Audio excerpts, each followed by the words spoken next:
서지현 검사의 검찰 내 성추행 폭로 이후 사회 전반으로 이 미투 운동이 확산되고 있습니다. 특히 문화계에서 이 성추행 폭로가 잇따르고 있습니다. 고은 시인과 이윤택, 오태석 연극 연출가에 이어 이번엔 배우 조민기 씨까지 논란의 선상에 오르고 있습니다.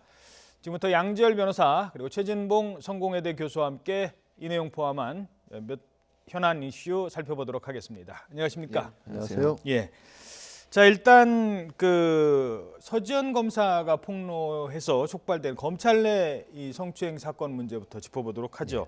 고양지청 김모 부장검사가 오늘 재판에 넘겨진다고요? 네, 그렇습니다. 21일 날 긴급 체포가 됐잖아요. 사실은 구속영장이 청구되지 않은 상태에서 조사를 하다가 사안이 엄중하고 여러 가지 증거들이 아마 나온 것 같아요. 그래서 검찰이 긴급 체포를 했고요. 긴급 체포를 한 상태에서 14일 날 구속영장을 청구를 했습니다. 본인은 구속영장 실질 심사에 참석하지 않았고요. 그래서 발부가 된 상태고, 그래서 오늘이 이제 마감이거든요. 구속 기간이 마감이 되면서 오늘 이제 구속된 상태에서 기소를 하게 되는 상황이 됐는데, 검찰이 조사하는 이제 조사단이죠. 조사단이 조사하는 내용 중에 보면 A 모 검사뿐만 아니라 또 다른 검사를 성추행 혐의가 있는 것으로 그렇게 알려지고 있어요. 그래서 지금 두 건이 걸려 있고요. 이 검사, 부장검사 같은 경우에는 본인도 시인을 한 상태입니다. 그래서 아마 이제 구속영장이 청구가 됐고 그다음에 기소가 되면 아마 처벌을 받게 될 것 같은데, 이번에 이제 이 조사가 끝나고 나면 또 안태근 전 검찰국장에 대한 조사도 이어질 것 같아서 진상조사단이 가능한 한 빠른 시일 내에 관련된 사람들의 조사를 지속적으로 수행할 가능성이 있다고 보여집니다. 예, 이건 이제 자체 징계의 문제가 아니라 처벌을 하겠다는 이제 검찰의 의지가 드러난 것 같고요. 본인도 일단은 뭐 어느 정도 인정을 했다고 그러네요. 네, 혐의 사실 자체가 처음에는 진상조사단이 출범을 했다라는 것이 알려지면서 검찰 내부의 통신망을 통해서 매일매일 별도로 제보가 들어갔었고요. 그걸로 긴급 체포가 이루어지고 수사가 시작이 되자 또 하나 다른 어떤 제보가 있었던데 두 개가 다 사실로 드러났고, 말씀하신 것처럼 본인도 다 인정을 하고 있기 때문에 두 개의 사건에 대한 경합범으로서 재판에 넘겨진 상황입니다. 예. 자, 근데 이 사건을 이렇게 흔히 이제 얘기할 때 서지현 검사 성추행 사건 뭐 이런 얘기를 하는데 사실은 그 피해자 이름을 굳이 밝힐 그렇죠. 필요는 없을 것 같고요. 사실 안태근 성추행 사건입니다. 그게 맞죠? 그렇죠. 예, 그게 맞죠. 성추행 저지른 사람 이름을 앞에다 걸어서 이걸 하나의 어떤 주제로 만들어야 된다는 생각이 드는데, 정작 안태근 전 국장은 지금 아직 소환도 안 되고 있죠. 그 부분이 수사를 안 하고 있는 건 아니고요. 지난주였죠. 법무부 검찰국을 지금 검찰에서 이례적으로 압수수색을 했습니다. 어쨌든 검찰국이라고 하지만 법무부를 검찰이 압수수색한다는 자체가 거의 찾아보기 힘든 일이거든요. 그때 이제 압수수색한 이유가 다른 게 아니라 지금 말씀하신 안태근 전 검사장 같은 경우에 그 과거의 성추행 자체는 공소시효도 지났고 당시 신고죄 시절에 있었던 일이기 때문에 그거를 강제 수사를 할 수는 없습니다. 다만 그게 빌미가 돼서 인사에 불이익을 줬다, 이제 직권남용이라는 범죄가 될 수 있고, 그 일은 2014년에 2014년경에 이루어졌을 가능성이 있기 때문에 또 조사단에서 이게 실제로 그랬을 가능성이 있는 좀 진술 같은 것도 확보를 했다고 합니다. 자, 그렇다면 그러니까 성추행은 처벌을 뭐 시효 때문에 못 한다고 한다면 인사상 불이익을 준 부분에 대해서는 처벌이 가능합니까? 네, 직권남용을 적용할 수가 있기 때문에 그게 이제 2013년 내지 2014년이고 공소시효도 충분히 남아 있고 형사처벌 대상이기도 하기 때문에, 그래서 말씀드린 것처럼 법무부 검찰국을 이제 조사단에서 압수수색을 한 겁니다.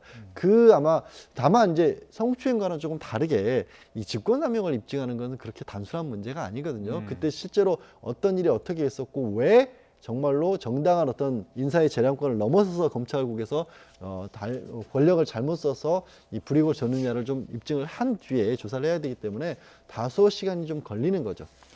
그 직권남용을 하게 된 원인, 성추행을 인정을 하느냐 안 하느냐에 따라서 그 이후에 직권남용에 대한 부분도 많이 달라지겠네요.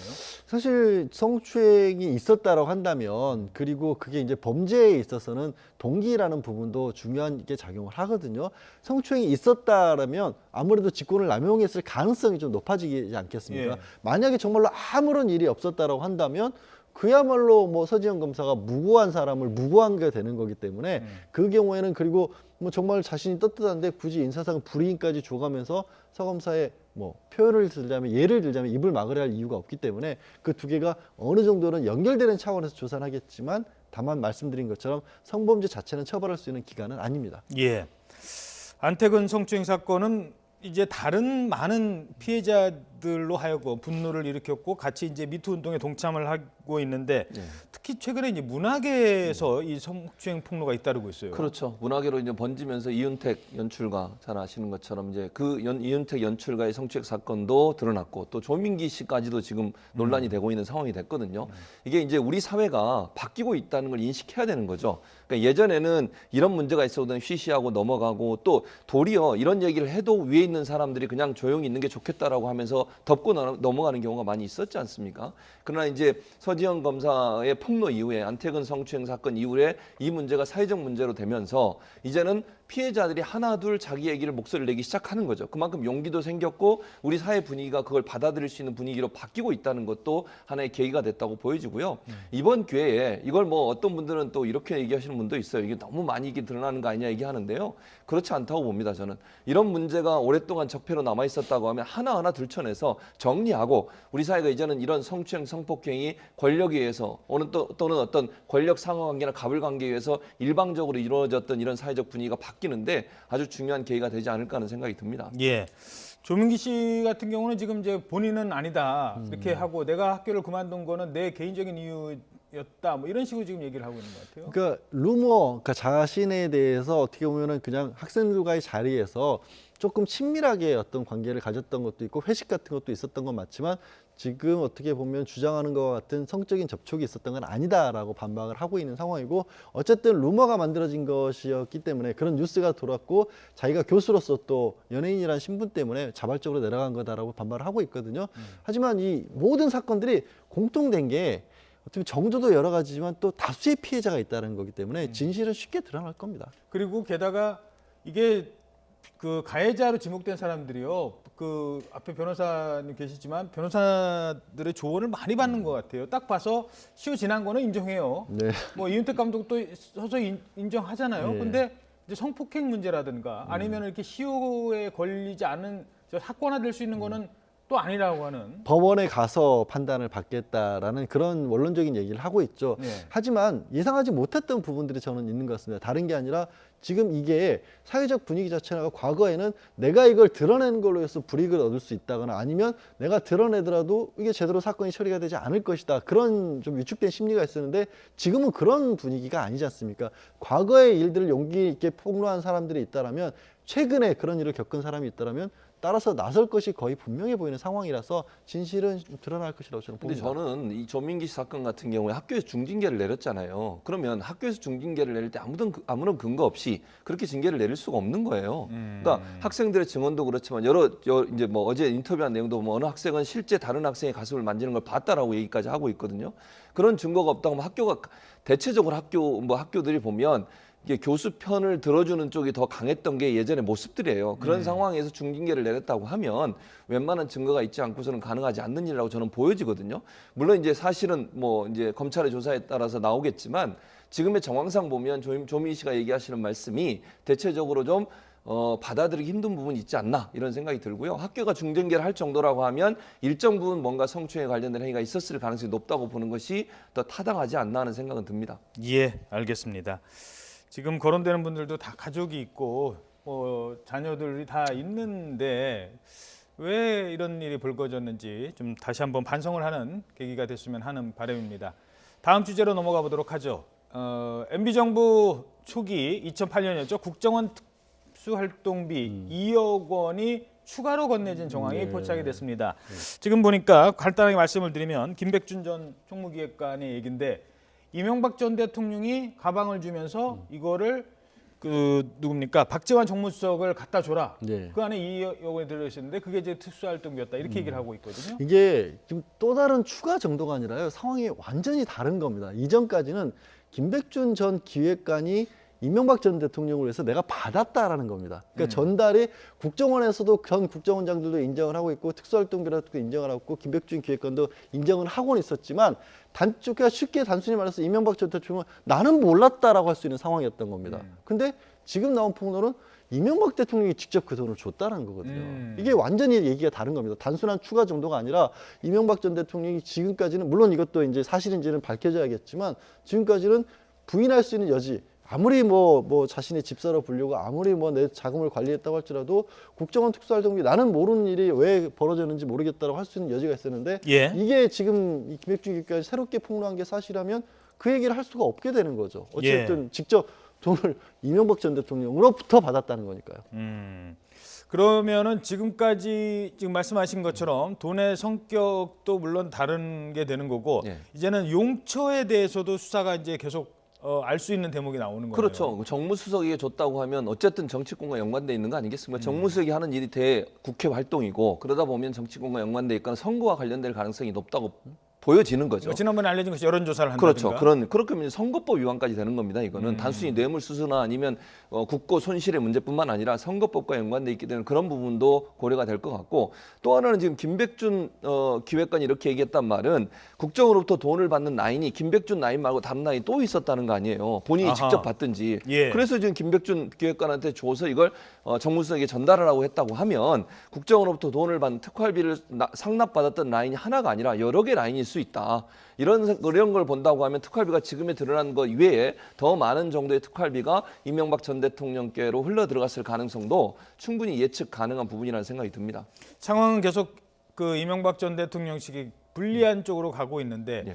아직까지 뭐 대응이라고 해야 아니다 정도만 나오고 있거든요. 뭐 다른 대응이 있을 수 있을까요? 지금 현재로서는 다른 대응이 있을 수가 없다고 봐요. 왜냐하면 워낙 증거나 진술들이 명확하고 정확하잖아요. 또 본인들의 측근이라고 얘기했던 사람들이 전부 다 하나둘씩 지금 상황을 바꾸고 있는 상황이 즉 태도를 바꾸고 있는 상황이란 말입니다. 그런 상황에서 이명박 전 대통령 측이 뭔가 제시를 하면서 아니다라고 얘기하는 것은 별 의미가 없어지는 거죠.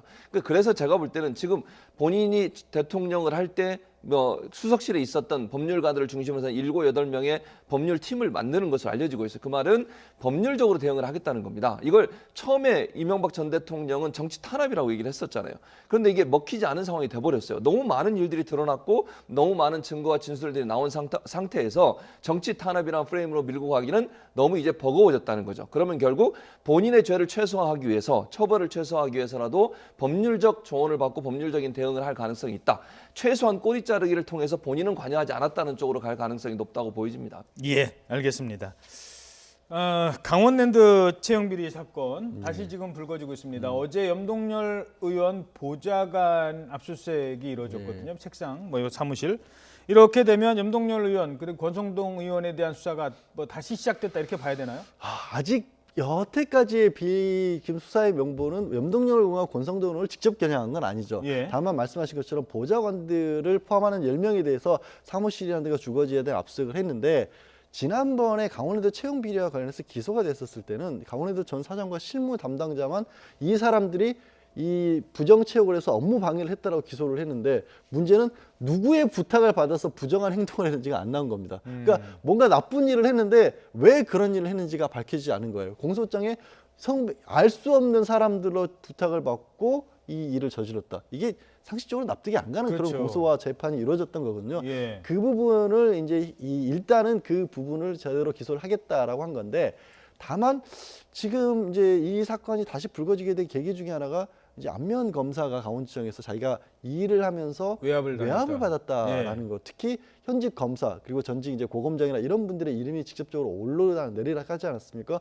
권성동 의원 같은 경우 법사위원장이기도 하고 검찰 출신이기도 하기 때문에 거기에 대해서 권 의원 스스로도 이거는 내가 있을 수 없는 일이라서 가만히 있지 않고 법적 조치를 취하겠다라고 밝혔기 때문에 어떤 식으로든지 검찰 내에서 법적으로 해결을 해야 되는 상황이 된 그렇죠. 겁니다. 외압부터 해결을 해야죠. 외압이냐 아니면 안면 검사 허위 사실로 무고를 한 것이냐. 그렇기 때문에 이 과정의 하나가 될 수밖에 없는 압수수색이었다고 봐야겠죠. 아, 그렇군요. 결국 그러면은 이게 이제 외압 여부까지도 이제 결국은 드러날 수밖에 없는 흐름이 된다는 거 아니겠습니까? 네, 그렇습니다. 보좌관이 받은 것, 그러니까 보좌관이 청탁을 했고 본인이 이렇게 모든 걸 다 했다. 의원은 몰랐다라는 게 상식적으로는 가능합니까? 어떻게 보세요? 아니 그런 일이 뭐 가능성만 놓고 봤을 때 아예 없지는 않습니다. 뭐 호랑이 권세를 얻고 여우가 위세를 떤다고 하지 않습니까? 예. 특히 정치권 주변에서는 이제 정치인도 그런 일들이 벌어지는 것을 극히 경계를 하는 편이긴 한데 이 권 의원이나 염동열 의원 같은 경우도 과연 그런 사례에 해당할 것인지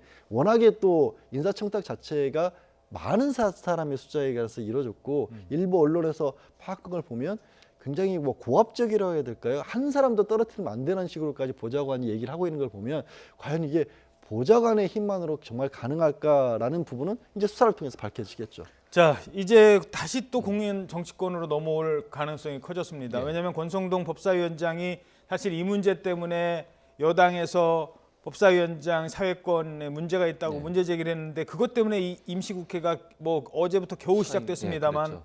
그동안 파행이었거든요. 예, 맞습니다. 이것 또 문제 제기 안 될까요? 제가 볼 때는 뭐 임시국회가 이제 다시 봉합이 돼서 나왔지 않습니까? 이런 상황에서 여당이 파행으로 가긴 좀 힘들 것 같습니다. 물론 비판을 하겠지만 일단 민생 법안들이 중요하지 않습니까? 국회가 공정이 되는 것 자체가 문제가 있기 때문에 아마도 이 문제를 뭐 비판을 하겠지만 파행으로 몰고 가지는 않을 것 같고요. 국회가 운영될 수 있도록 하는 데는 일정 부분 협조할 가능성이 있다고 보여집니다. 그래서 당장 지금 권성동 법사위원장의 물러나라 하는 그런 요구를 더 강하게 할 가능성은 낮다고 보지만 그럼에도 불구하고 이 수사 추이가 어떻게 진행되느냐에 따라서 여당은 다시 한 번 더 권성동 위원장에 대한 비판을 할 가능성이 있습니다. 그래서 이제 압수수색 끝났으니까 끝나고 나서 검찰이 수사 결과가 어떻게 나오느냐에 따라서 권성동 의원의 거취 문제는 또다시 정치권의 쟁점이 될 가능성은 있다고 보지만 당장은 이 문제 가지고 문제를 삼을 가능성은 낮다고 보여집니다. 예, 알겠습니다. 자, 오늘 국회가 이제 시작이 되면서 각 상임위가 이제 열리고 있는데 예. 운영위가 열리지 않습니까? 그렇죠. 운영위가 이제 청와대에도 관할 업무인데 이러다 보니까 오늘 임종석 비서실장이 비서실장이 출석을 하거든요. 맞습니다. 그동안 뭐 김여정 왔던 문제, 예. 뭐 지금의 미국의 통상 압력, 예. 모든 게 다 지금 청와대를 향해서 올 것 같은데 어떻게 예. 전망하십니까? 아마도 이제 야당 입장에서는 청와대에 대한 공격 수위를 높일 것으로 보여집니다. 왜냐하면 지금 지방선거도 앞두고 있는 상황에서 강한 전투력을 보여야 되는 상황이고요. 청와대가 사실은 지금 현재 이 정도의 지지율을 갖고 있으면 지방선거도 결국은 청와대의 인기, 청와대의 어떤 지지율이 영향을 미칠 수밖에 없거든요. 그러니까 정당 지지율이나 대통령의 지지율 자체가 여당의 후보들에게는 강한 영향을 미칠 수밖에 없는 상황이기 때문에 대통령이나 청와대의 문제점을 강하게 지적하면서 본인들에게 돌아섰던 그 보수 유권자들을 다시 돌려오게 하는 시도를 할 가능성이 있다고 보여집니다. 그런 차원에서 본다고 하면 김여정에 대한 문제도 거론을 할 것이고요. 또 하나는 이제 아까도 말씀하셨듯이 통상 압력에 대해서 이게 이제 현 정권의 문제라고 강하게 비판할 가능성이 있습니다. 물론 여당은 또 이게 현 정권의 문제가 아니라 오래전부터 있었던 문제이기 때문에 지금의 야당도 문제가 있다고 반격을 하겠지만 야당 입장에서는 청와대나 문재인 대통령의 흠집내기를 지속적으로 함으로써 본인들이 정치적으로 입지를 더 강화시키고 또 지방선거에서 좋은 교두보를 형성하려고 하는 의도를 가지고서 공개의 칼날을 세울 가능성이 있다고 보여집니다. 예, 뭐 남북 정상회담과 관련해서 그러니까 두 가지 특히 이제 오늘 관심을 끄는 게 남북 정상회담과 관련해서 자 북측이 뭐라고 제의를 해왔으며 어떻게 예. 할 것이냐에 대해서 분명히 이제 질문이 있을 거거든요. 질문하겠죠. 그리고 또 한 가지는 이제 뭐라고 얘기할 거냐면 분명히 그러면 핵 폐기나 미사일 개발 폐기 하는 부분들을 만나서 할 거냐, 이 얘기하겠죠. 그리고 그걸 전제 조건으로 내세우라까지 얘기할 가능성도 있어요. 제가 예. 볼 때는 그러니까 남북 정상회담을 지금 현재 문재인 정부 같은 경우는 대화를 통해서 풀어가 보겠다는 거잖아요. 그런데 이제 야당 입장에서는 그걸 전제되지 않은 대화 자체를 지금 하면 안 된다고 주장하고 있는 상황이에요. 이 부분이 충돌될 수밖에 없는데 뭐 상식적으로 생각해 보면 저는 이렇습니다. 상대방이 있는 어떤 협상에서 대화도 시작하기 전부터 뭐부터 내놔라고 얘기하는 것은 협상을 하지 않겠다는 얘기예요. 대화가 진행이 되겠습니까? 아니 상대방도 주장하는 게 있고 이쪽에서 주장하는 게 있다고 하면 일단 대화를 시작하면서 조율해 가는 것이고 그러다가 문제가 해결이 안 되면 뭐 결렬될 수도 있겠지만 대화 자체 하기 전부터 상대방으로부터 뭔가 포기하고 들어와라. 이렇게 얘기하는 것은 대화를 하지 않겠다는 것이기 예. 때문에 너무 무리한 요구가 아닌가 하는 생각이 듭니다. 그와 관련해서 문재인 대통령도 최근에 평창 올림픽 센터를 방문해서 프레스룸에서 이제 우물가에서 숭늉 예, 찾는 맞습니다. 격으로 뭐 급하게 하지는 않겠다. 뭐 이렇게 얘기를 하기도 했습니다. 그래서 정부도 신중한 입장인 건 분명히 하고요. 하나는 이제 논란이 됐던 건 최근에 이제 홍준표 대표도 트위터에다가 그 글을 올리면서 문제가 됐는데 남북 관계가 지금 북미 관계보다 더 진전이 되다 보니 오히려 미국과 우리의 관계는 소홀해진 거고 그래서 트럼프가 통상 압력 카드를 내든 것이다. 이게 뭐 해석에 따라서 그럴 수도 있는데 지금 이 시기에 또 그렇게 얘기를 하다 보니까 이게 또 논란이 되기도 했었거든요. 근데 꼭 그런 식의 사실 우리가 통상 압력을 가는 건 국민들이 경제적으로 어려움을 겪는 거 아니겠습니까? 철강에서 뭐 관세를 53%까지 올릴 수도 있다는 얘기 나오고 있고 당장 트럼프가 직접적으로 한 얘기는 아니지만 한국 GM이 군산공장 폐쇄하겠다. 트럼프는 또 그것이 자신의 공적이라고까지 공공이라고 얘기하고 있는 상황입니다. 예. 그리고 트럼프 대통령이 뭐라고 했냐면 안보에 있어서 동맹과 경제에 있어서 동맹은 별개의 문제다라고 트럼프 대통령 본인도 얘기를 했습니다. 그러면 이거는 어떻게 봤었을 때는 트럼프 대통령이라고 하는 사람이 계속해서 사업가적 기질로서 경제 문제를 강조해 왔었고 일본이나 우리나라를 왔었을 때도 경제 문제에 대해서는 절대 양보를 하는 모습이 아니라 정말 철저하게 사업가적 마인드를 보였거든요. 그러면 이게 우리나라가 겪고 있는 어려움인 거고 이 경제 문제를 어떻게 같이 타개해야 될 것인가를 찾아야 될 거지. 예. 이게 당사자들도 안보와 상관이 없다고 하는데 그거를 덜컥 야당 대표가 나서서 이거는 안보 문제를 잘못하기 때문에 우리를 혼내는 거다라고 해버리면 그럼 북한과 갈등을 계속 유지하라는 얘기인가요? 뭐 아니면 미국을 무조건 손잡고 그러면 트럼프 대통령이 하자고 다 따라가야 된다는 얘기인가요? 좀 그러니까 야당 대표로서 현 정권에서 견제와 비판이 필요한 부분들은 있지만 이런 공격은 조금 부적절하지 않을까 하는 생각입니다. 예. 결국 이제 화력은 장착을 했습니다만 그거를 정말 국민들이 공감할 수 있는 부위에 적재적소에 터뜨려 주느냐 이게 야당의 사실 중요한 역할인데 그런 부분이 오늘 좀 지켜볼 대목인 것 같습니다. 다른 얘기 있습니다만 이 얘기를 좀 짚어보도록 하죠. 최근에 박지원 의원과 안철수 대표가 지금 뭐 트위터에서도 진실 공방을 벌이고 있습니다. 일단 그게 어디서부터 시작된 얘기인지, 그러니까 등장인물이 있습니다. 남경필 지사, 그다음에 안철수 전 대표 두 사람이 만났는데 무슨 얘기가 나왔다고요? 그렇죠. 그 얘기 중에 지금 말씀하신 것처럼 민주당과 문재인 대통령을 주적이라고 표현했다는 말이 있었다는 거예요. 누가 그 얘기를 했다는 그 거죠? 얘기를 그러니까 누가 했는지는 밝히지 않았어요. 두 사람 중에 한 명이 했다라고만 얘기를 한 상태예요. 예. 그러니까 안철수 대표가 했는지 전 대표가 했는지 남경필 지사가 했는지는 명확하게 나오지 않은 상황에서 두 사람의 대화 내용을 누군가 전달해 듣고 그걸 박지원 지금 이제 의원에게 얘기를 했다는 거죠. 그 얘기를 의원총회에서 이제 얘기를 한 거죠. 그러니까 박지원 의원은 그걸 얘기한 거고요. 그러니까 박지원 의원은 직접 듣지는 않았지만 제3자를 통해서 두 사람의 대화 중에 주적이라는 표현이 나왔고 그 주적이 민주당과 문재인 대통령이다라고 하는 얘기가 있었다고 하는 것을 박지원 의원이 이제 SNS에 올린 거죠. 예. 그리고 나서 안철수 전 대표 그리고 남경필 지사는 그런 얘기 한 적이 없다라고 지금 공격을 다시 하고 있는 상황이고 사과하라고 지금 주장하고 있는 내용인데 뭐 모르겠어요. 그게 진실인지 아닌지는 지금 모르는 거 아니겠습니까? 뭐 박지원 의원은 그렇게 했다고 얘기하는 것이고 안철수 전 대표와 남경필 지사는 아니라고 얘기하는데 만약에 사실이라고 가정을 하고 말씀을 드리면 이건 어디까지 지금 전달이 될 수 있냐면 박지원 의원 입장이 이런 거 이렇게 보는 거 아니겠습니까? 새로 만들어진 바른정당과 국민의당이 합쳐서 만들어진 바른미래당이 결국은 보수의 전체를 아우르는 정당으로 가려는 의도를 갖고 있다고 볼 수밖에 없는 거잖아요. 이 말이 사실이라고 하면 그럼 결국 자유한국당과도 연대를 할 수 있는 그런 모습의 정당이라고 비판을 하려고 하는 것 같아요. 그러니까 저쪽 편이다. 쉽게 그렇죠. 말해서. 그러니까 예. 양당 예를 들면 민주당과 뭐 평화민주당인가요? 거기는 거의 비슷한 성향을 갖고 있고 바른미래당과 자유한국당은 같은 성향을 갖고 있다. 이렇게 지금 이분화하려는 의도를 갖고 있다고 보여지고요. 그것은 지방선거에도 중요한 영향을 미칠 수밖에 없어요. 그렇죠. 특히 호남이 중요한 그 평화민주당, 그렇죠. 예, 이 민주평화당에서는 그럼요. 그러다 보니까 결국 바른미래당과 자유한국당이 연대까지 할 수 있는 거 아니냐. 그건 또 예전에 바른미래당이 출범하기 전부터 계속 논란이 됐던 게 안철수 전 대표가 결국 보수의 아이콘이 돼서 대선 후보로 나오려고 하는 의도를 가지고 바른미래당을 창당한 게 아닌가 하는 비판을 또는 그런 어떤 지적을 정당화시키고 또 사실화시키는 하나의 어떤 계기가 될 수도 있다. 이런 차원에서 이 논란이 중요한 어떤 이슈가 되는 상황이라고 볼 수 있겠습니다. 우리가 일상생활에서 옛날에 그 정말 주적 논란이 국회에서 그 말 한마디로 정말 여러 그 논란이 있었지 않습니까? 우리 헌정사에 나오는 얘기인데 그때 빼놓고 주적이라는 얘기를 거의 씁니까? 쓰질 않죠. 그러니까 얘기한 사람이 얘기했다면 그건 당연히 기억을 할 거고 예. 들은 사람도 저 단어를 듣지도 않았는데 얘기를 하는 경우도 쉽지 않아 보이고요. 박지원 전 대표도 이런 얘기 하십니다. 주적이란 말을 자주 쓰는 말이 아닌 건 맞다. 그렇다고 또 아예 안 쓰는 말도 아니지 않느냐.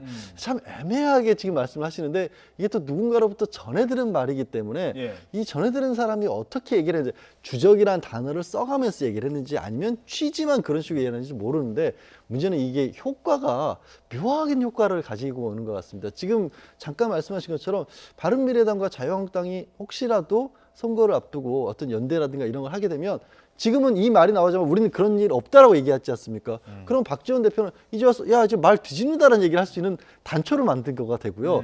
두 번째로는 남경필 지사나 안철수 전 대표 입장에서는 혹시 둘 중 우리의 측근 중에 누군가 한 사람이 이런 얘기를 했다면 서로가 약간 한쪽을 배신한 것처럼 될 수 있는 예. 거거든요. 이게 약간의 이관계처럼 작용을 할 수도 있는 겁니다. 물론 제가 뭐 박지원 대표가 이걸 노렸다 이런 게 아니라 이 정치적 효과가 그런 식으로 날 수도 있다라는 생각도 들어서 야, 이거를 박지원 대표가 정치 구단이라는 예. 말씀을 드는 게 이래서인가 싶기도 합니다. 안철수 대표가 참 그 박지원 대표와 한솥밥을 먹던 사이였는데 지금 이런 상황까지 왔고 법적 대응을 한다고 합니다. 하나만 간단하게 짚어보죠.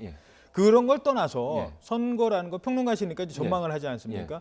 지금 일각에서는 정말로 그 바른미래당과 자유한국당의 연대 가능성은 있는 그거를 점치는 사람들도 많은 건 사실이잖아요. 그렇죠. 사실이죠. 그러니까 그게 가능성이 있지만 지금 현재는 속단하기는 어려운 상황이에요. 앞으로 이제 시간이 좀 남아있는 상황이고 첫째는 지지율이 어떻게 가느냐가 가장 중요할 거라고 저는 생각을 합니다. 현재의 지지율로 계속 간다고 하면 그럴 가능성이 높아진다고 보여지고요. 바른미래당이 어떤 형태로든 지지율이 약간 올라가고 민주당의 지지율이 떨어지는 상황이 된다고 하면 독자적으로 가겠지만 지금 상황에서 이런 지지율로 계속 가게 되면 사실 자유한국당이나 바른미래당 같은 경우에는 돌파구를 찾을 가능성이 있잖아요. 그렇게 됐을 경우에 지역별로라도 완전히 선거연대를 하지 않더라도 지역별로라도 선거연대를 할 가능성은 있다. 그건 결국 민주당의 독주를 막아보려는 의도가 같은 의도를 갖고 있기 때문에 결국은 이제 대항하는 어떤 대상이 민주당 하나로 남아 있는 것이고 그것은 결국 서로가 연합할 수 있는 기회를 제공해주는 그런 시기는 올 수 있다라고 보여집니다. 예, 게다가 서울시장 나올 것으로 보이는 안철수 전 대표와 경기도지사 다음 그렇죠. 장을 다시 왔다 다시 가서 자유한국당으로 나올 두 사람이 만난 자리였기 때문에 그런 생각들은 좀 해봤을 것 같습니다. 네, 여기까지 듣도록 하겠습니다. 양지열 변호사, 최진봉 교수였습니다. 두 분 고맙습니다. 네, 고맙습니다.